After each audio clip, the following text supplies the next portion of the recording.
Welcome to the Shipping Podcast, where you meet interesting maritime professionals sharing their passion for the shipping industry and their everyday job. I am your host. My name is Lena Gottberg.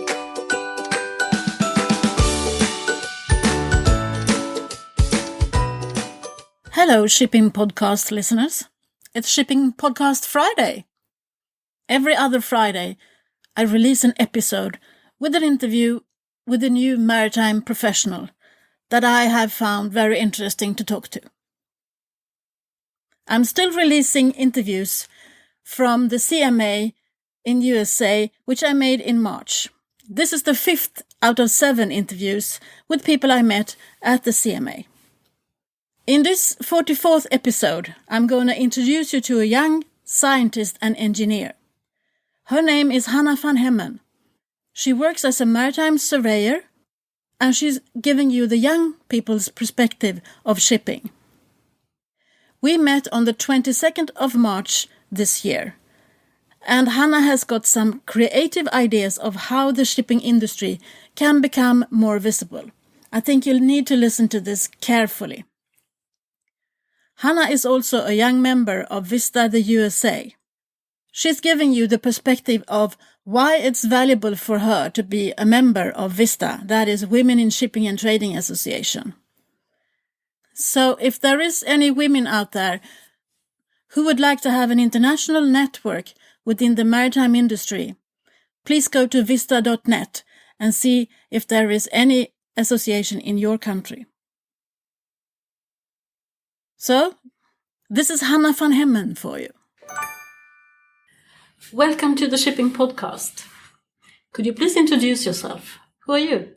My name is Hannah van Hemmen. I work for the firm MARTIN OTTAWAY, which is an engineering consultancy firm based in New Jersey. Okay. I am a scientist and an engineer there. And I've been there for about 3 years full time now. So I'm still one of the young ones. Where were you educated? Where did you study? I did my undergrad degree at Canadian university called Dalhousie University in Halifax. And I just finished my graduate degree at Columbia University in systems engineering.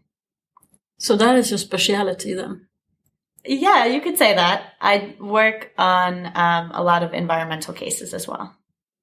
Doing? For example, we do a lot of work with oily water separator cases. Our firm is very old. We were founded in 1875, and we're famous for doing marine casualty work. So traditionally that was groundings or engine failures, but today as well, there's a lot more environmental things that need to be taken care of. And if environmental equipment breaks down on board ships, that results in a port state control detention, which is obviously an issue because you can't move your ship with a port state control detention. So we now attend both in a surveying capacity and as well later on to assist with litigation support or insurance claims or insurance claim presentation to help sort out the technical details of marine casualties or a number of other sticky engineering situations. So what are the latest marine equipments on the environmental side? Are the scrubbers or? Right. So scrubbers is certainly one. We're going to see more in ballast water treatment, obviously. And we've also seen improved technologies with some of the first generation equipment like oily water separators. And I think it's going to be interesting to see how it pans out. We also obviously see environmental equipment that's related to the main propulsion systems like hybrid LNG engines. And all of those new technologies are going to be interesting from our perspective because we deal with them after they've been implemented and put on board the ships, and we see how it really plays out. So that's one of the things I like about my job. How did you enter the shipping industry?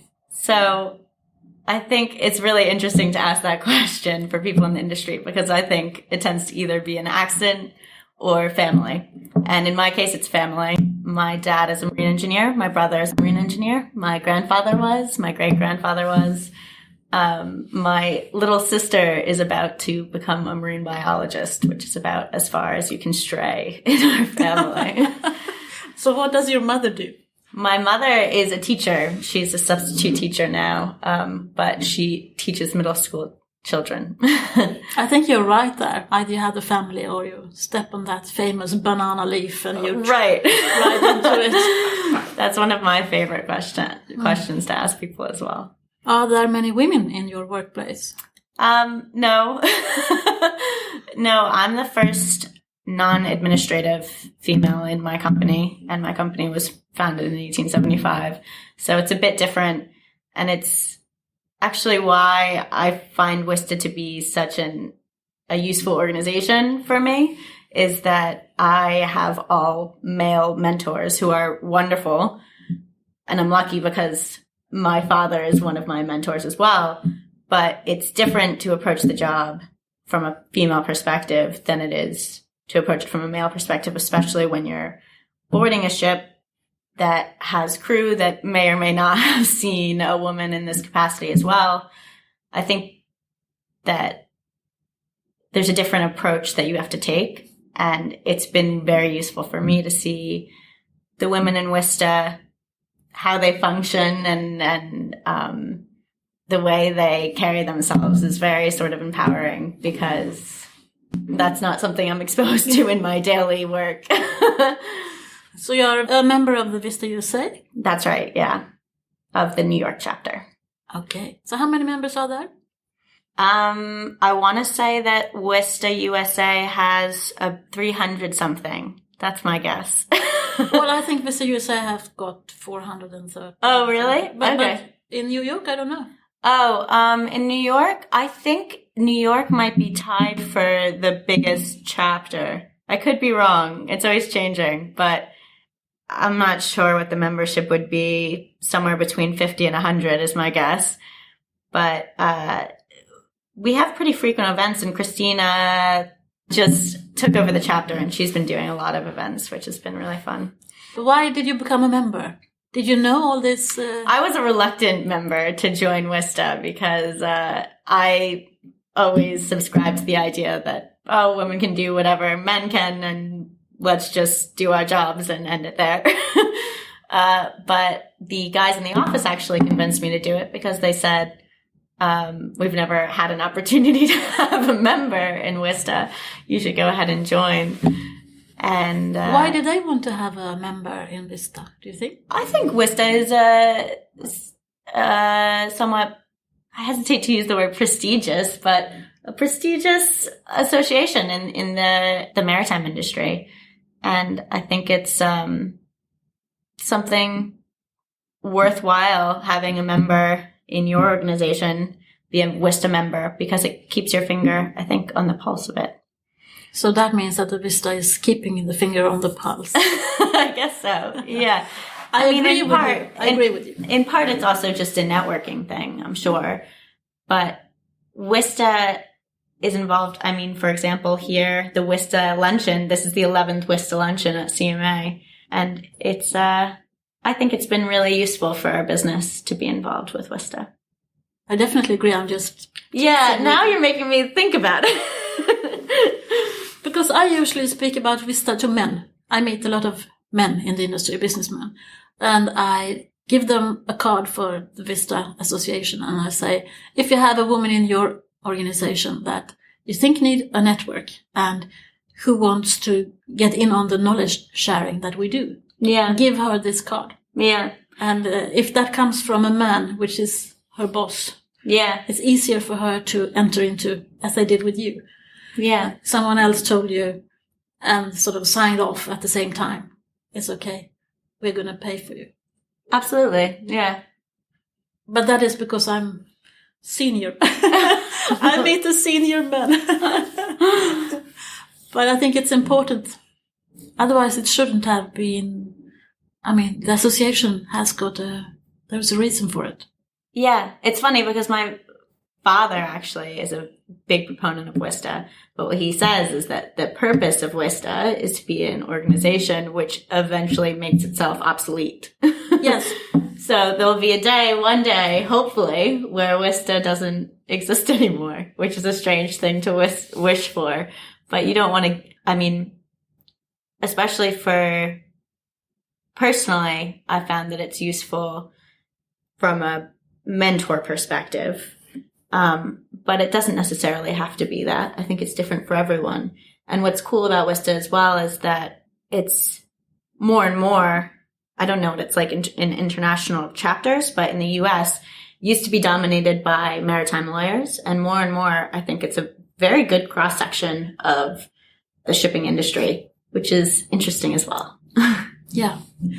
I used to be the president of WISTA in Sweden a long time ago. And I said the same thing, that we have to develop this organization into something that we don't really need.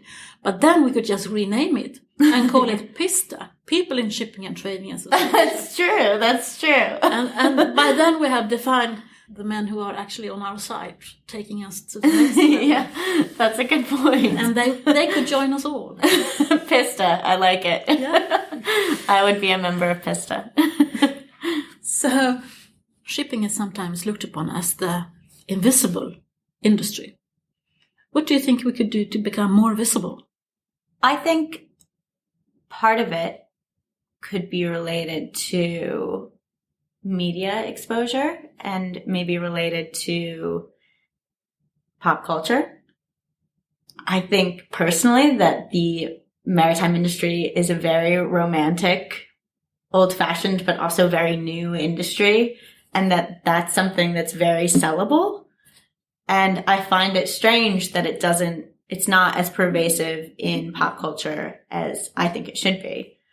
So it makes sense to me that, especially in America, it is very much so the invisible industry, because ports are set aside off far away from city centers, and people don't interact with it on a daily basis. So I don't think it's anyone's really fault when my friends think that I work in an obscure industry, which couldn't be further from the truth. But I think that we need to maybe make more of an effort to get shipping into mainstream media and pop culture. I have a silly example of this, which is that apparently there's a new version of MacGyver that's coming out that is supposed to feature a female lead. And my boss, the managing partner at my firm, David Tantrum, forwarded me a link. And it was, I guess they were seeking ideas for what it would actually be like. They weren't looking to recreate exactly MacGyver. They wanted a new backdrop. So I sent in this long pilot episode of MacGyver that was a female surveyor in the maritime industry, and it didn't win, but maybe we could do something like that. What a good idea. What a good idea. In Sweden, we had a television program about the Coast Guard, actually. Oh, really?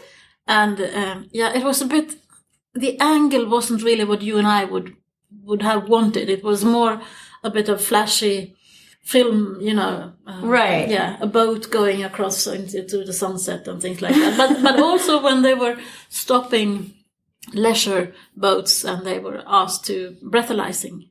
Oh, really? And after that show had gone on TV for a year, I think they had more than 4,000 or 5,000 people applying to become part of the Coast Guard. Yeah, exactly. And no one sort of Coast Guard for us wasn't okay. Yeah. Well, it's like, I don't know if you've read the book, The Soul of a New Machine. No.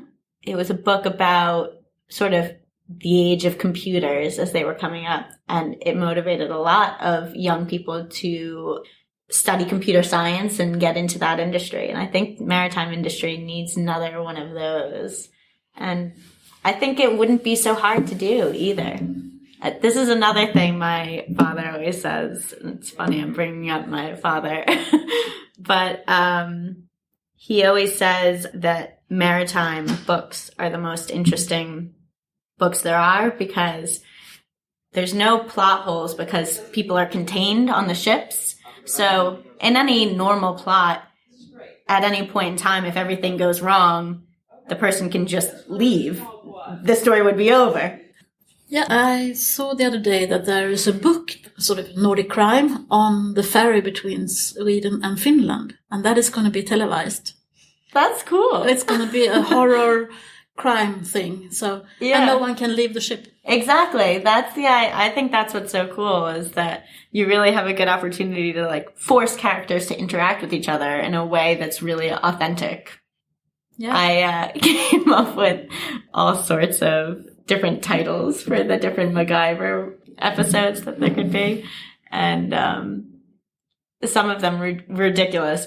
But there's so many different opportunities. There's so many interesting things that you could talk about, especially because maritime is such an international industry that you have not only the opportunity to reel people in with the ship itself, but also its port of calls are all over the world in different settings. I think it's silly that the maritime industry isn't utilized more in pop culture. I agree. Also, I mean, the new technology coming along now. I think we are old-fashioned, but we are so way ahead of other industries when it comes to technology. Absolutely. I think as well, something that people tend to think that because the maritime industry was not heavily regulated until recently, that somehow they're behind other industries environmentally, which I think is a farce. I think that the maritime industry is very cutting edge in that way, in part through technology, but in part just because the shipping industry is so wildly efficient by nature and through hundreds of years of increasing efficiency that environmentally it's worlds ahead of the rest of the world. And as well in international environmental efforts, because the maritime industry has always had to interact internationally in order to cooperate. And the rest of the world, now that they see that this environmental thing is an international problem, is trying to work together internationally. And we sort of already have that framework. We already know how that works. So I think that's a mistake that people say that environmentally shipping industry is like rogue. It's really not. What about the digitalization and connectivity? I think that will drive as well. Yeah. What I think is interesting about the connectivity in particular is that the connectivity leads to transparency, which is very important environmentally, but also in a lot of other ways. And I mean, it has cybersecurity issues that we're going to have to overcome, but I think it's pretty wild actually that we're not far off from having true global connectivity. And it has a lot of implications, I think. It's hard. That's a hard question. I'm not sure. Yeah, but transparency could also be good. Transparency is good. I think transparency is exactly what we need. What do you think about remote control vessels? I love the idea of remote control vessels personally. And technically, I think it's very interesting, but it's a lot more complicated than an automated road vehicle. Google cars are doing a great job at this point. I think we're less than 50 years away probably from having a good amount of automated cars on the road. But to have automated remote controlled vessels, I think it's a lot trickier because for a Google car, if there's an issue, it can always fail-safe stop. And it just stops in the middle of the road, and then the technician can come and fix it, and then it goes back on again. But for a ship, it's a lot more complicated than that. If a ship, the electronics fail, all of a sudden the ship is out in the middle of the ocean getting bounced around. So I don't think we're that close yet, but I think it's a very exciting proposition. And I don't think we're that close in terms of economics yet either.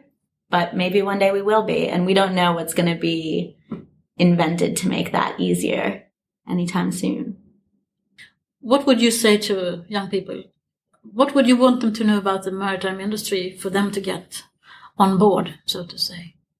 How would you promote it to them? I think the maritime industry is great because It's a very interesting combination of tradition and cutting edge. And at the same time, it's a very small industry and a very large industry. And it gives you a lot of flexibility to do a lot of different things and really see a lot of interesting things, see a lot of interesting people.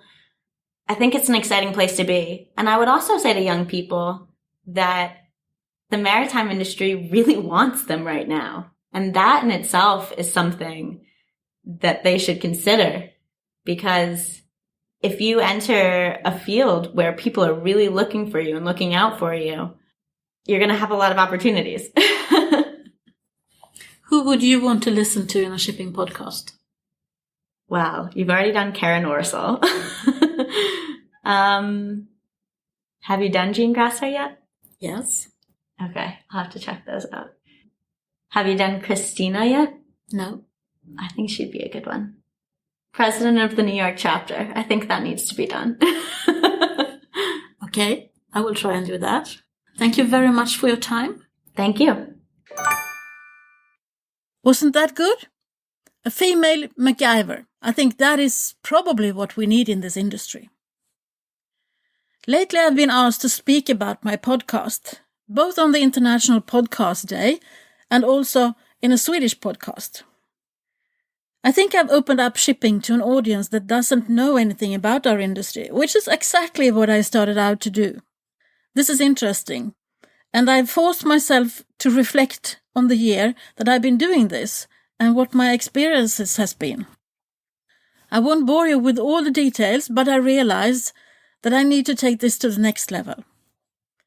In order to do that, I need your help.